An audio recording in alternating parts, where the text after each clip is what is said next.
اگر کوئی بھی شخص اپنی پوری زندگی گزار دے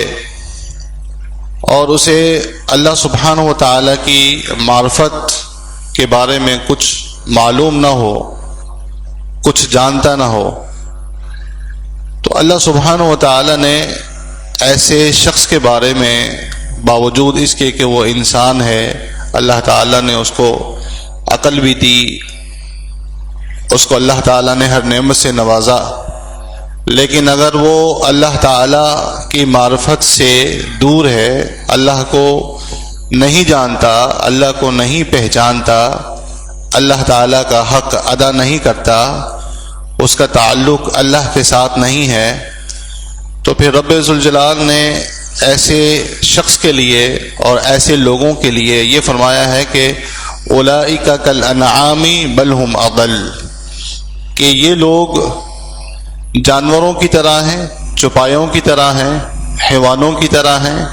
بل ہم اضل، بلکہ یہ ان سے بھی زیادہ گمراہ ہیں، اس لیے کہ ایک حیوان جاندار جو ہے وہ بھی اللہ سبحانہ و تعالیٰ کی تسبیح کرتا ہے، وَكُلٌّ قَدْ عَلِمَ صَلَاتَهُ وَتَسْبِيحَهُ، لیکن اگر کوئی اللہ کے ذکر سے دور ہے تو وہ بڑا ہی بدترین مخلوق میں اس کا شمار ہوتا ہے۔ دین کی ابتدا اللہ سبحانہ و تعالیٰ کی معرفت سے ہے، جیسے کہ سب سے پہلا پیغام، سب سے پہلی وحی اللہ سبحانہ و تعالیٰ نے جو محمد رسول اللہ صلی اللہ علیہ وآلہ وسلم کے اوپر نازل فرمائی تھی، ہم سب جانتے ہیں کہ اقرأ بسم ربک الذی خلق، پڑھیے اپنے رب کے نام سے جس نے پیدا فرمایا ہے۔ اس کے بعد اللہ سبحانہ و تعالیٰ کا تعارف شروع ہو جاتا ہے، یہ بنیاد ہے۔ اور رسول اللہ صلی اللہ علیہ وآلہ وسلم اس دنیا میں تشریف لائے، اور آپ صلی اللہ علیہ وآلہ وسلم کی ایک ہی دعوت تھی، اور آپ صلی اللہ علیہ وسلم کی محنت صرف ایک ہی چیز کے اوپر تھی کہ ہمارا تعلق جو ہے، باقی انسانیت کا تعلق جو ہے وہ اللہ تعالیٰ کے ساتھ اتنا مضبوط ہو جائے کہ وہ جو اللہ کا حق ہے وہ صحیح ادا کر سکے۔ اور ہمیں محمد رسول اللہ صلی اللہ علیہ وآلہ وسلم نے ہی رہنمائی فرمائی ہے کہ اللہ تعالیٰ کا کیا حق ہے ہمارے اوپر، اللہ سبحانہ و تعالیٰ کے کیا حقوق ہیں۔ حدیث معاذ ہے، جیسے کہ رسول اللہ صلی اللہ علیہ وآلہ وسلم نے فرمایا کہ معاذ، کیا آپ کو معلوم ہے کہ اللہ کا اپنے بندوں پر کیا حق ہے؟ آپ نے یہ حدیث سنی ہوگی۔ اور پھر آپ صلی اللہ علیہ وآلہ وسلم نے یہ بھی فرمایا کہ بندوں کا بھی اپنے رب کے اوپر کیا حق ہے، اور اس کے جواب میں رسول اللہ صلی اللہ علیہ وآلہ وسلم نے رہنمائی فرمائی کہ حق اللہ علی العباد ان یعبدوہ ولا یشرکوا بہ شیئا، کہ اللہ سبحانہ و تعالیٰ کا حق اپنے بندوں پر یہ ہے کہ وہ ایک اللہ کی عبادت کریں، اور یہ غایت ہے، یہ مقصد ہے، یہ سبب ہے میرے اور آپ کے وجود کا۔ میرا اور آپ کا وجود جو ہے اس کا سبب یہی ہے کہ اللہ سبحانہ و تعالیٰ کی عبادت کی جائے۔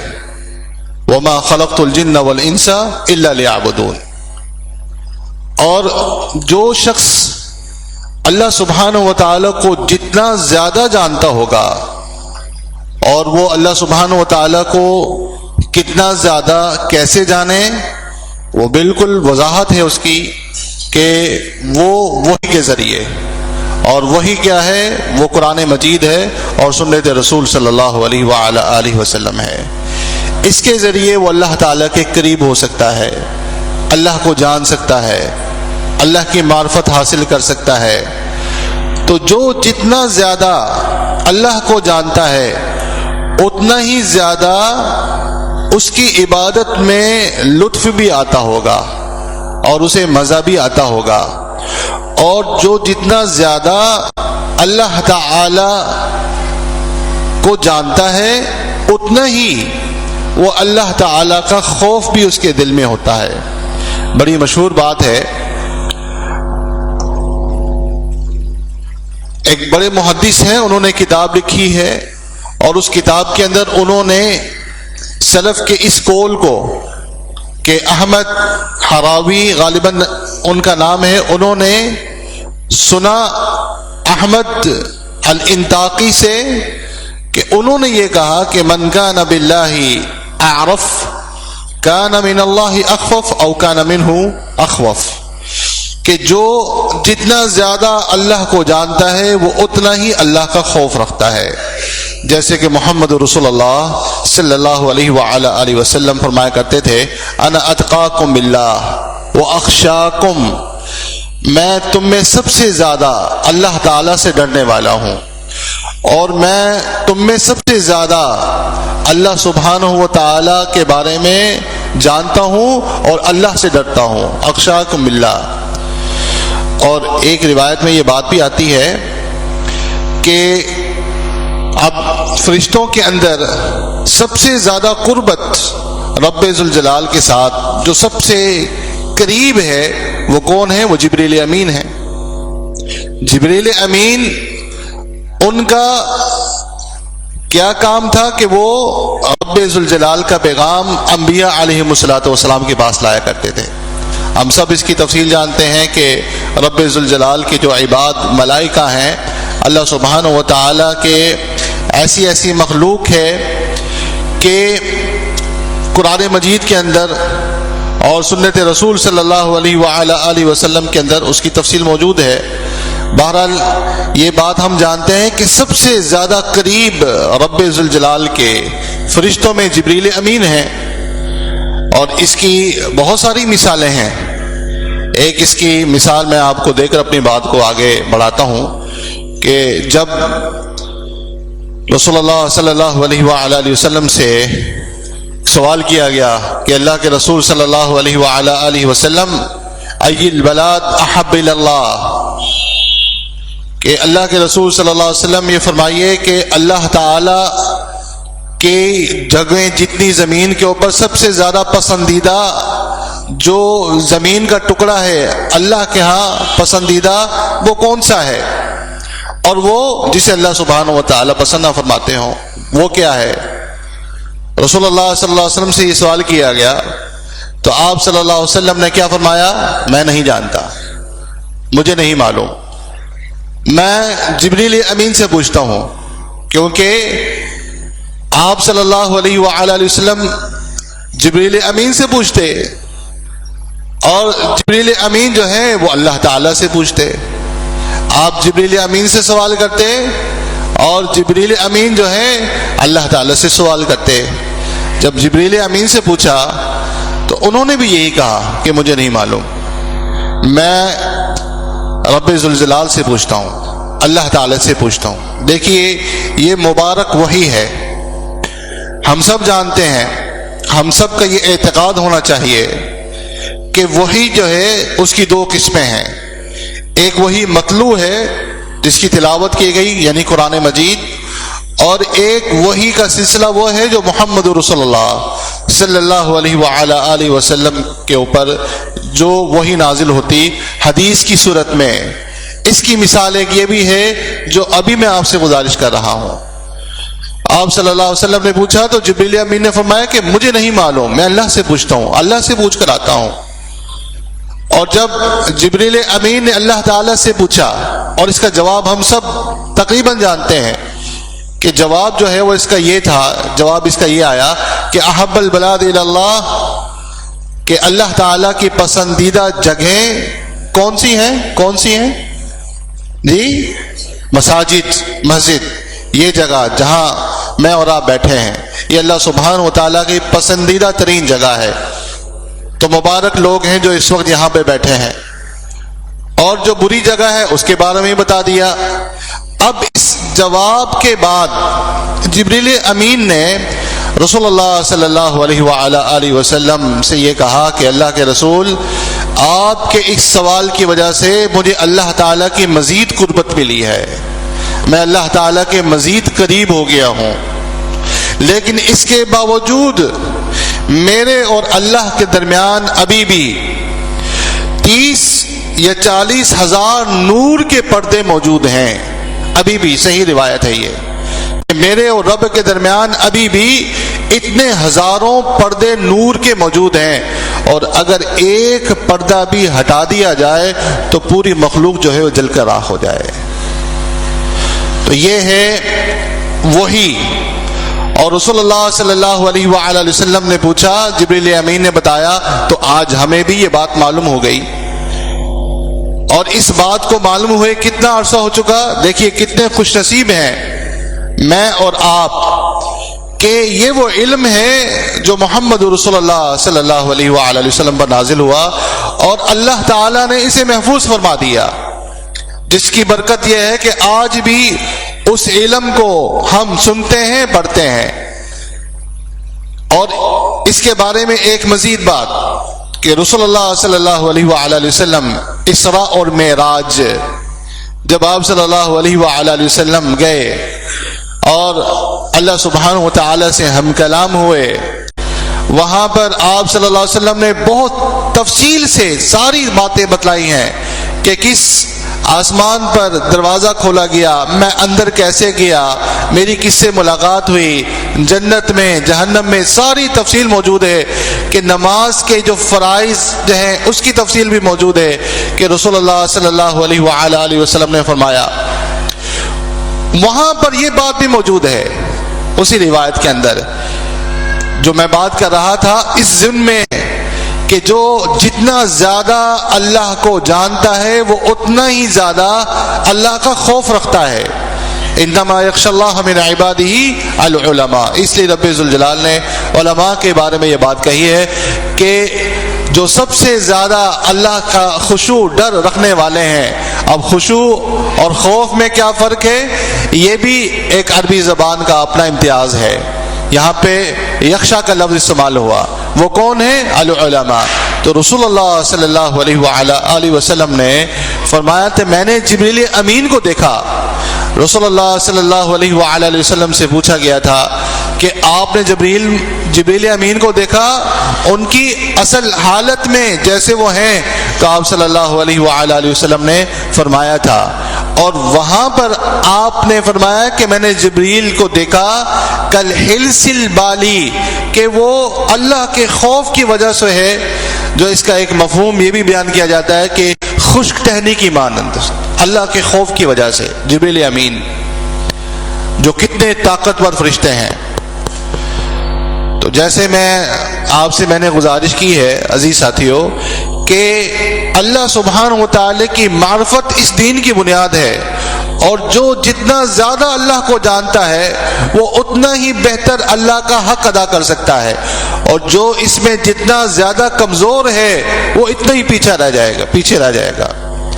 اور رب ذوالجلال نے کیا فرمایا،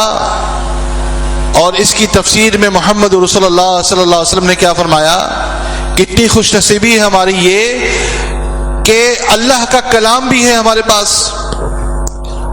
اللہ تعالیٰ سے ہم باتیں بھی کر سکتے ہیں، اللہ تعالیٰ کی ہم سن بھی سکتے ہیں کہ اللہ سبحانہ و تعالیٰ نے کیا فرمایا. علی رضی اللہ تعالیٰ عنہ کیا فرمایا کرتے تھے، کیا کہا کرتے تھے کہ جب میرا دل کرتا ہے کہ میں اللہ سے باتیں کروں تو میں کیا کرتا ہوں، میں نماز پڑھتا ہوں. ٹھیک ہے. اور جب میرا دل کرتا ہے کہ اللہ مجھ سے باتیں کرے تو میں کیا کرتا ہوں، میں قرآن مجید پڑھتا ہوں. تو وَاعْتَصِمُوا بِحَبْلِ اللَّهِ جَمِيعًا، کہ اللہ کی رسی کیا ہے، قرآن مجید. رسول اللہ صلی اللہ علیہ وسلم فرمایا کہ حبل اللہ المتین. اور پھر اللہ سبحانہ و تعالیٰ کے پیارے حبیب محمد رسول اللہ صلی اللہ علیہ وآلہ وسلم فرمایا کہ طرفہ بید اللہ و طرفہ بیدیکم، کہ یہ اللہ کی وہ رسی ہے جس کا ایک جانب، ایک ٹکڑا، ایک حصہ جو ہے اللہ کے ہاتھ میں ہے اور ایک دوسرا جو ہے تمہارے ہاتھوں میں ہے. اس کا مطلب یہ ہے کہ جب تک اس رسی کے ساتھ ہم جڑے رہیں گے ہم اللہ کے ساتھ جڑے رہیں گے. ہمارا تعلق اللہ کے ساتھ رہے گا. جیسے ہی اس کو چھوڑ دیا اللہ کے ساتھ تعلق کمزور بھی ہو سکتا ہے اور اللہ کے ساتھ تعلق کم بھی ہو سکتا ہے اور اللہ کے ساتھ تعلق ختم بھی ہو سکتا ہے. اب یہ بات ہم خود جانتے ہیں کہ ہم قرآن مجید کی کتنی تلاوت کرتے ہوں گے، یا اگر کرتے بھی ہیں تو یہ بات ہم خود سمجھتے ہیں، ہم خود اپنے آپ کو جانتے ہیں کہ جب قرآن مجید پڑھتے ہیں تو جب اللہ تعالیٰ سے باتیں کر رہے ہوتے ہیں، اللہ تعالیٰ ہم سے باتیں کر رہا ہوتا ہے تو ہمیں اس کی سمجھ نہیں آتی، ہم نہیں جانتے، ہمیں نہیں معلوم. قرآن پڑھ لیتے ہیں، قرآن سن لیتے ہیں، اللہ تعالیٰ نے کیا فرمایا ہے اب نہیں جانتے. مومن ایسا نہیں ہوتا، اللہ کا بندہ ایسا نہیں ہوتا. یتلونہ حق تلاوتی، کہ اس کا جو ہے حق ادا کرنا ہوتا ہے. اس کا حق کیا ہے؟ اس کا ایک حق تو یہ بھی ہے، جیسے ایک آیہ مبارکہ کے بارے میں سلف نے یہ کہا کہ یہ آیت الامتحان ہے، یہ ہمارا امتحان ہے. وہ کیا ہے؟ قل ان کنتم تحبون اللہ فاتبعونی، قل ان کنتم تحبون اللہ فاتبعونی، اگر تم اللہ تعالی سے محبت کرتے ہو، اللہ تعالی سے محبت کرنا چاہتے ہو، فاتبعونی یحببکم اللہ، تو پھر میری اتباع کرو، میری بات مان لو. یعنی محمد رسول اللہ صلی اللہ علیہ وآلہ وسلم فرما رہے ہیں کہ جو اللہ تعالیٰ سے محبت کرتا ہے، جو اللہ تعالیٰ سے محبت کرنا چاہتا ہے، جو اللہ تعالیٰ کو محبوب رکھتا ہے، جو اللہ تعالیٰ کا محبوب بننا چاہتا ہے، وہ محمد رسول اللہ صلی اللہ علیہ وآلہ وسلم کی اتباع کرے. اگر وہ ایسا نہیں کرتا تو وہ اس دعوے کے اندر ناکام ہے، وہ اس امتحان کے اندر ناکام ہے کہ باتیں بڑی کرے، دعویٰ زیادہ کرے، لیکن اس کے پاس محمد رسول اللہ صلی اللہ علیہ وآلہ وسلم کی اتباع نہیں ہے. اور یہ دونوں باتیں، اللہ کی معرفت اور اللہ کی پہچان، اللہ کے ساتھ تعلق، رسول اللہ صلی اللہ علیہ وآلہ وسلم کی اتباع، یہ تمام چیزوں جو ہیں ان کا محور، ان کا اساس جو ہے وہ علم ہے. اسی لیے جو جتنا زیادہ علم رکھتا ہوگا وہ اتنا زیادہ اللہ کو جانتا ہوگا، جو جتنا زیادہ اللہ کو جانتا ہوگا وہ اللہ تعالیٰ کا اتنا ہی خوف رکھتا ہوگا، جیسے کہ میں نے پہلے بات کی تھی. اور رسول اللہ صلی اللہ علیہ وآلہ وسلم ہماری رہنمائی فرما گئے کہ جو چیز اللہ تعالیٰ کو پسند ہے اور اللہ کے حبیب محمد رسول اللہ صلی اللہ علیہ وآلہ وسلم نے ہماری رہنمائی فرما دی، یہ چیز، یہ بات، یہ قول، یہ فعل اللہ تعالیٰ پسند کرتا ہے، اور اس کے قریب نہ جانا، یہ چیز، یہ قول، یہ فعل اللہ تعالیٰ کو ناپسند ہے. اور اللہ سبحانہ و تعالیٰ نے فرمایا کہ حدیث قدسی میں ہے، حدیث قدسی وہ بات جو محمد رسول اللہ صلی اللہ علیہ وآلہ وسلم فرمائے، اللہ تعالیٰ نے فرمائی ہو بات، الفاظ رسول اللہ صلی اللہ علیہ وآلہ وسلم کے ہوں. دیکھیے اللہ تعالیٰ اپنے بندے سے اتنی محبت فرماتا ہے، ایمان والے سے اتنی محبت کرتا ہے کہ اگر اس کی موت کا وقت آ جائے، اور موت کسی کو پسند نہیں ہے، تکلیف کوئی پسند نہیں کرتا، تو حدیث کے اندر یہ بات آتی ہے کہ اللہ سبحانہ و تعالیٰ فرمایا کہ ما انا فاعلہ، و ترددی کا لفظ ہے وہاں پر، اور یکرہ الموت وانا اکرہ مساءتہ. اور یہ حدیث کا مفہوم کیا ہے؟ تردد کسے کہتے ہیں؟ تردد کا لفظ ہے اس حدیث کے اندر. اور تردد تو اسے کہتے ہیں کہ اگر کوئی چیز کرنا چاہے تو میں کروں یا نہ کروں، اردو میں بھی استعمال کرتے ہیں اس کو. لیکن اللہ سبحانہ و تعالیٰ کی ذات تو سب کچھ جانتی ہے، اللہ سبحانہ و تعالی کا علم ہر چیز کے اوپر محیط ہے، تو تردد کا یہاں کیا مطلب ہے؟ ایک اس کا جواب تو یہ ہے کہ یہاں پر اس کا مطلب یہ ہے کہ مومن، جیسے کہ اس کا مطلب، اس کی وضاحت اسی حدیث کے آخر میں ہے کہ یکرہ الموت وانا اکرہ مساءتہ، اللہ سبحانہ و تعالی نے فرمایا کہ میرا بندہ جو ہے موت کو ناپسند کرتا ہے، اور اس کی جو ناپسند چیز ہے وہ مجھے بھی ناپسند ہے، لیکن موت تو آنی ہے، یہ اللہ تعالیٰ کا فیصلہ ہے۔ اور پھر جیسے کہ رسول اللہ صلی اللہ علیہ وآلہ وسلم فرمایا کہ من احب لقاء اللہ احب لقاءہ، جو اللہ تعالیٰ سے ملاقات کا خواہش مند ہے، اللہ تعالیٰ بھی اس سے ملنے کا خواہش مند ہوتا ہے، اس کو محبوب سمجھتا ہے۔ تو رسول اللہ صلی اللہ علیہ وآلہ وسلم کا حدیث قدسی میں یہ بھی فرمانا کہ ایک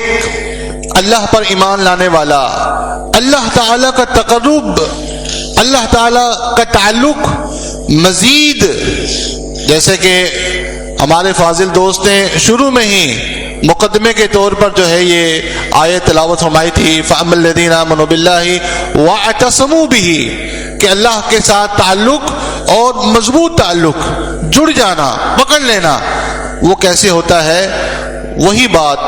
کہ وہ قرآن مجید اور محمد رسول اللہ صلی اللہ علیہ وآلہ وسلم کی طرف سے جو رہنمائی کی گئی اس سے ہوتا ہے۔ اور حدیث قدسی میں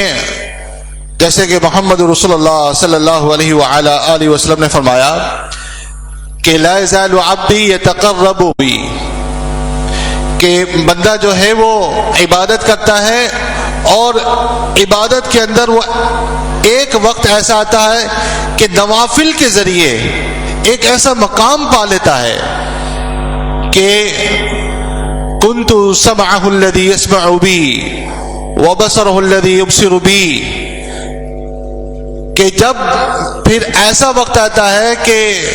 اس بندے کو وہی چیز محبوب ہوتی ہے جو اللہ تعالیٰ کو محبوب ہوتی ہے، وہ اسی کی طرف جاتا ہے جس کی طرف اللہ سبحانہ و تعالیٰ اسے لے جانا چاہتا ہے، وہ وہی چیز پسند کرتا ہے جو چیز اللہ سبحانہ و تعالیٰ کو پسند ہے، اور وہ اس چیز سے بچ جاتا ہے جس سے اللہ سبحانہ و تعالیٰ نے اس کو بچنے کا حکم دیا ہے۔ تو یہ ہے تعلق باللہ، اور یہ اس وقت مضبوط ہوتا ہے جب اللہ سبحانہ و تعالیٰ کی معرفت حاصل ہوتی ہے، اور اللہ سبحانہ و تعالیٰ کی معرفت قرآن مجید کے ساتھ حاصل ہوتی ہے، اور اللہ سبحانہ و تعالیٰ کی معرفت محمد رسول اللہ صلی اللہ علیہ وآلہ وسلم کی احادیث کے مطابق ہوتی ہے۔ جو اللہ کے رسول صلی اللہ علیہ وآلہ وسلم نے فرما دیا، جو حکم دے دیا، جو فعل آپ نے فرمایا، جو عبادت آپ نے کی، وہ سب سے بہترین ہے، اور وہی اللہ کے ساتھ تعلق بڑھانے کے لیے سب سے بہترین چیز ہے۔ تو ہمیں اللہ کے معرفت کے لیے اپنے آپ کو قرآن مجید کے ساتھ تعلق بہت مضبوط بنانے کی ضرورت ہے۔ اور پھر آپ سے میں گزارش کرنا چاہوں گا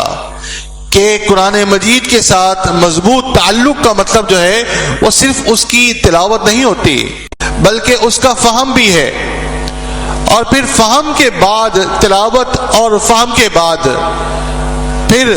اس کے بعد اس کا جو عمل ہے، جیسے کہ صحابہ کرام رضوان اللہ علیہ مجمعین کہا کرتے تھے، جیسے کہ وہ فرمایا کرتے تھے کہ ہم نے محمد رسول اللہ صلی اللہ علیہ وآلہ وسلم سے قرآن مجید کیسے سیکھا؟ 10 آیات ہم اللہ تعالی، ہم محمد رسول اللہ صلی اللہ علیہ وآلہ وسلم سے اللہ تعالیٰ کا کلام 10 آیات سیکھتے، اور پھر اس میں علم کیا ہے اور عمل کیا ہے، اس کے بعد پھر ہم آگے بڑھتے۔ یہ ہے ایک بہترین طریقہ تعلیم حاصل کرنے کا، کہ پہلے جو کچھ آپ کے پاس ہے آپ اس کا علم حاصل کریں اور اس کے اوپر عمل کریں. سبحان ربک رب العزت عما یصفون وسلام علی المرسلین والحمد للہ رب العالمین.